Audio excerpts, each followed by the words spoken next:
tradesmanship when they put the plasterboard here and here, or the gyprock or drywall as they call it, and they put the paper tape across the join, because if you don't, it'll show up. So it bubbled. Now, I don't know whether you can see it here. I'll put the light on it, but it even disappears under the light, but I can see it because it throws a shadow. Now, there was one over here on this wall, and I've already started on it. Cut the old tape out. I've got to probably take some more if it's around there. Just make, it doesn't matter what sort of a mesh you make, because you're going to patch this, so it's easy to patch.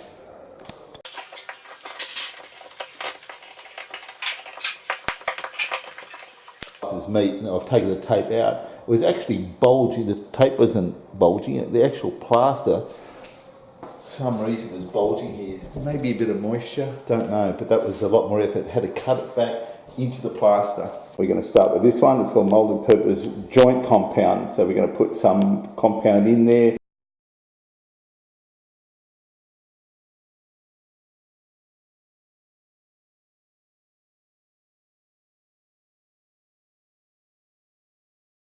Gyprock paper, and it's for joins and corners, and this one's for particularly for a corner. That's why it's got that crease, but we can still use it along here on the flat area. Get a strip of gyprock tape off. I like to just put it under the tap once, just to dampen it, and that's enough, and put it straight on. So I've put some compound on here, wet the tape, put it over here, push it on, and we cut it just past where I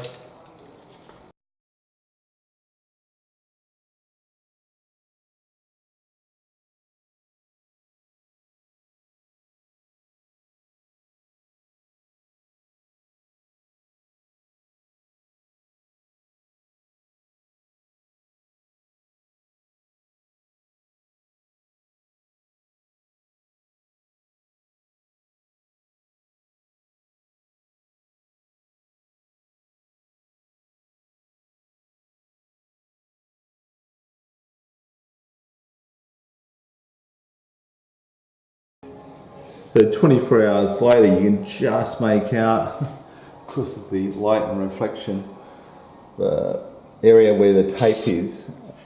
So you grab one of these, rubber and little sander, go over this now, just to remove some of the...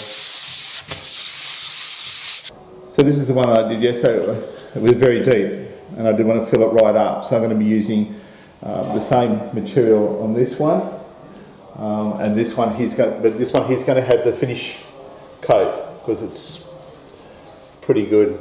So it's probably only going to take two goes of that one.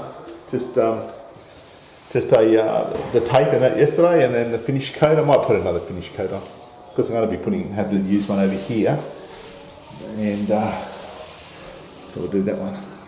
This is the finishing coat now for the finished topping compound, as they call it. So it's just a very finer type of plaster. Okay, the finishing coat on this one. Let's put a spatula on nice and thick, and now just rounding off. See, it was only a little square, but you've got to spread it out.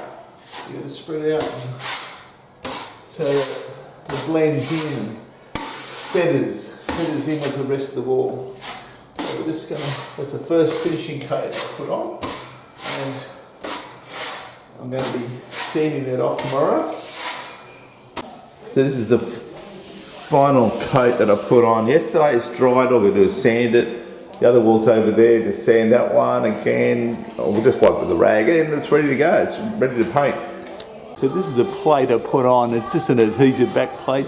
It's an alloy, and you just get it put over. There was a big hole there. You can probably see the dark area. So I just put it on 5 minutes ago, and it's ready now to put that compound over.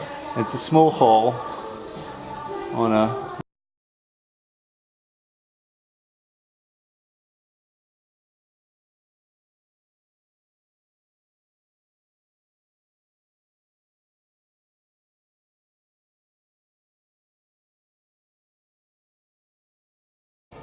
This is another corner that I have problems with. This is where the glass sliding door has been banging against here, and there's a piece of timber and a metal frame, and you get cracking the plaster here. So I just cut it back, and then I put a tape in like I have everywhere else, and it's plastered over like I did everyone else, and it's fine. It'll give it some vibration chances there, and it won't split.